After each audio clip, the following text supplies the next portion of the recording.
আলাইহিসসালাম বলে, আল্লাহ আমার ডানে বামে সামনে পিছনে ওয়ালা কারে, আমার এই সন্তানের চাইতে মোহাব্বত করে নেওয়ালা জিনিস আমার কাছে আর নাই।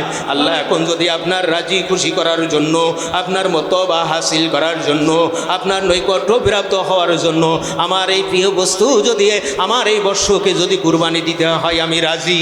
সুবহানাল্লাহ। বাপকে বেটা, সিপাইকে ঘোড়া, কিছু না কিছু দৌড়া দৌড়া কথাই আসে না নাই। এইবার ইব্রাহিম আলাইহিসসালাম চিন্তা করতেছিল, অনেক লম্বা চড়া সংক্ষেপ মূল কথা বলে ইখলাসের কথা বলছিলাম। বন্ধুগণ আমার, এইবার সন্তানকে বলেছে, বলে বাবা আল্লাহ যদি রাজি খুশি হয়, হুকুম যদি আপনার পরে হয় তাহলে আপনি কাজ করেন, কোনো সমস্যা না। ইব্রাহিম খলিলুল্লাহ, ইব্রাহিম কি খলিলুল্লাহ, আল্লাহর খলিল, আর আমার নবী হলেন হাবিবুল্লাহ। সুবহানাল্লাহ।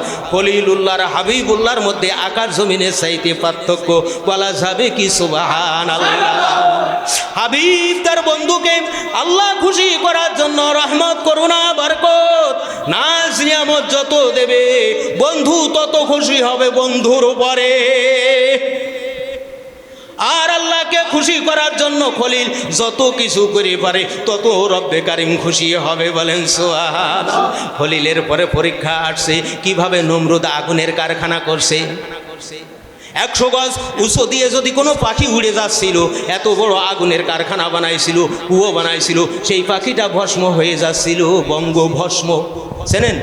একটা আয়ুর্বেদিক ওষুধ, বঙ্গ ভস্ম, মানে পুড়িত ছাই, একেবারে সূক্ষ্ম ছাই, এই বঙ্গ ভস্ম ঔষধ হয়।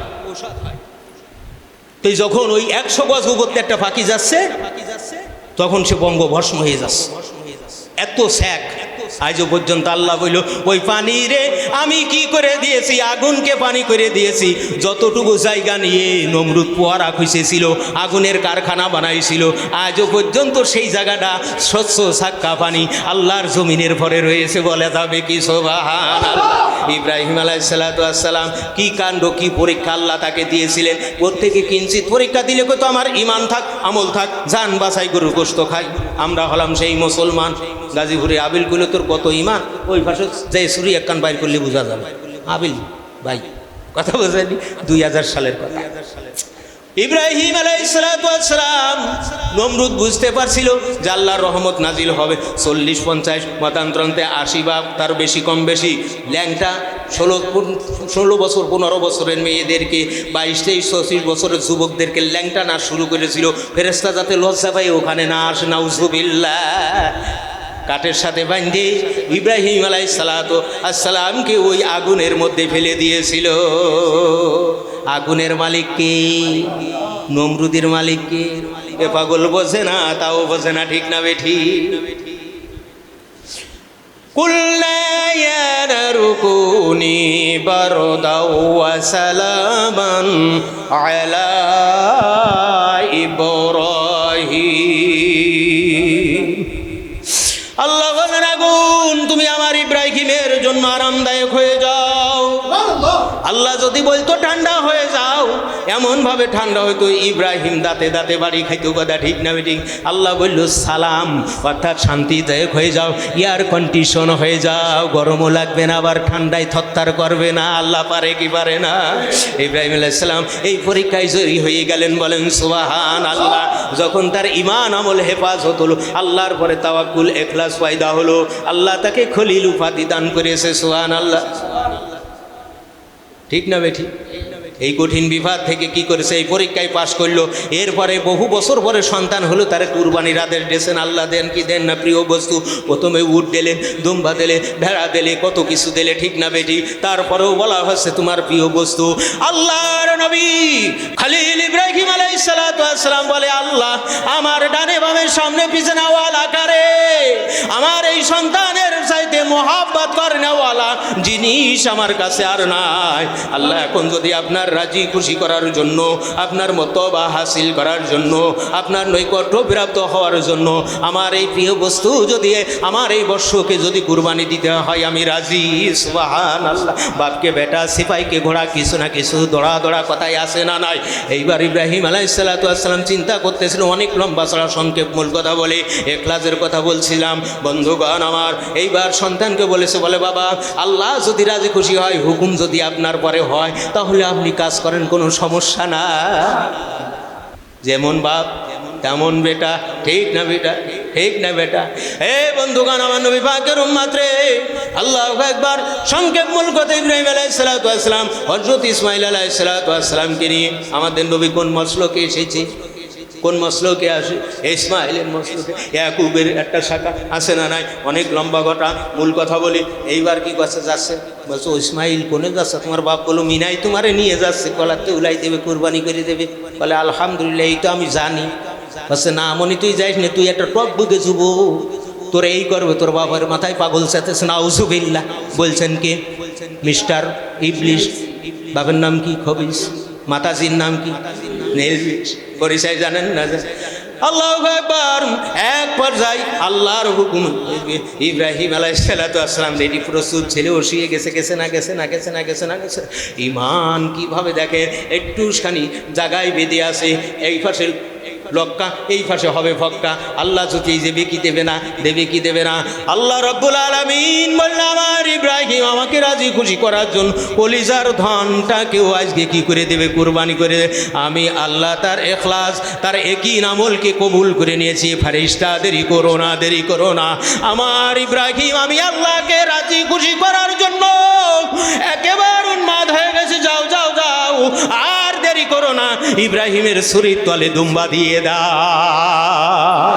দুম্বা জব্বা হয়েছে। আল্লাহু আকবার, আল্লাহু আকবার, লা ইলাহা ইল্লাল্লাহু, আল্লাহু আকবার, আল্লাহু আকবার, ওয়ালিল্লাহিল হামদ। যেতেছে কি যেতে নাই?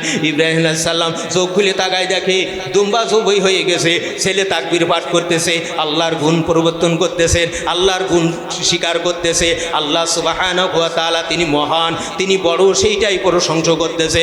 উম্মতে মুহাম্মাদির উপরে সুন্নাতে ইব্রাহিমকে ওয়াজিব আমল করে রহমতের নবী আমার বলেন, উম্মতেরা শুনে রাখো, 9 জিলহজ ফজর থেকে শুরু করে 13 জিলহজ আসর পর্যন্ত এই 25টা ওয়াক্ত ইব্রাহিমের সুন্নাহকে মনে রাখার জন্য তোমার জাতির পিতা ইব্রাহিম আলাইহিস সালাম, কাবা নির্মাতা ইব্রাহিম আলাইহিস সালাতু ওয়াস সালাম, খলিল ইব্রাহিম আলাইহিস সালাতু ওয়াস সালাম, তার যেমন ইয়াকিন ছিল, আমল ছিল, সেই শিক্ষা আল্লাহ কোরআনে দিয়েছে।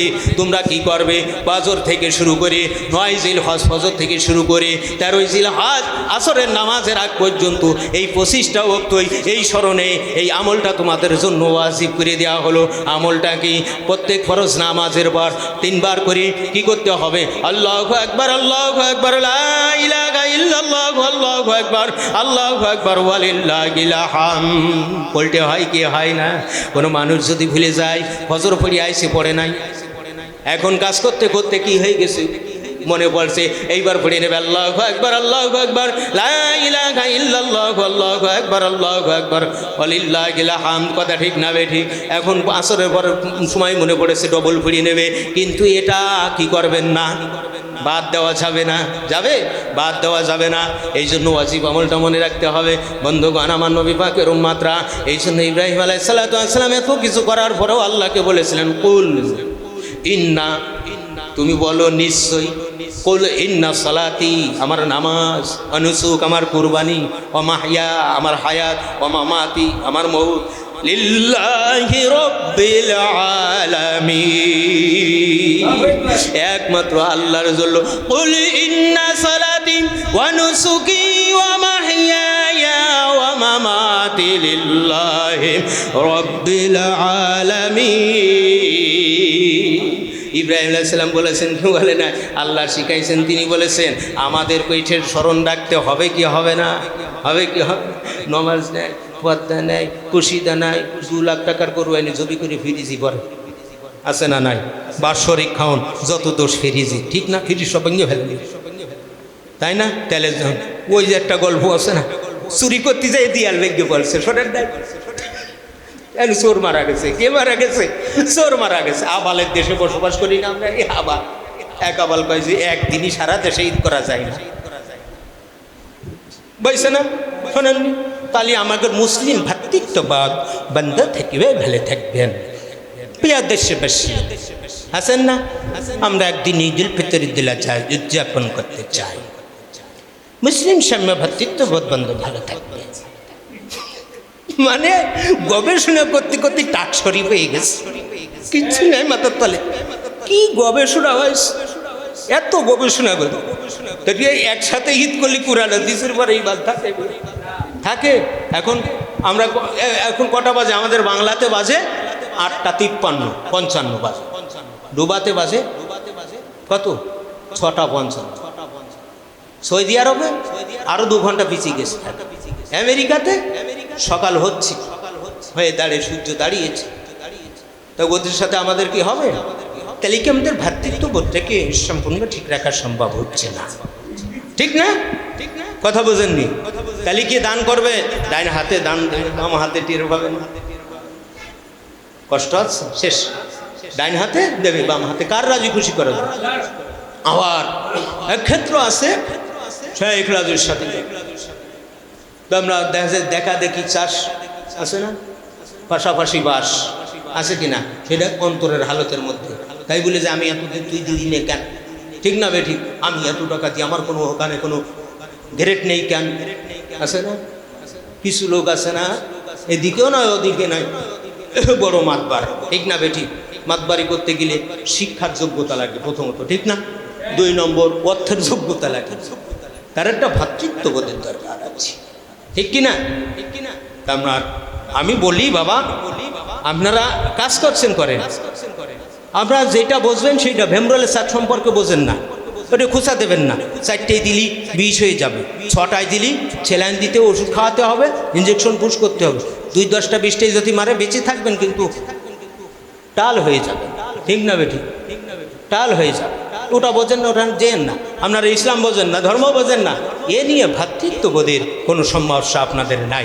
ভ্রাতৃত্ববোধকে সম্মান রক্ষা করতে আন্তর্জাতিকভাবে কীভাবে চলতে হবে, আলেম ওলামা এটা বোঝে, তাদেরকে বুঝতে দেন, ঠিক না বেঠিক? ঠিক না বেঠিক? আমরা দূরবীন দিয়ে মোষ খোঁজা যায় না, আপনি বিরাট জায়গার এক সভাপতি হয়ে ইমাম সাহেবের দোকান, ঠিক না? মুয়াজ্জিনকে ঢোকান, এইগুলো ঠিক না, ঠিক কিনা?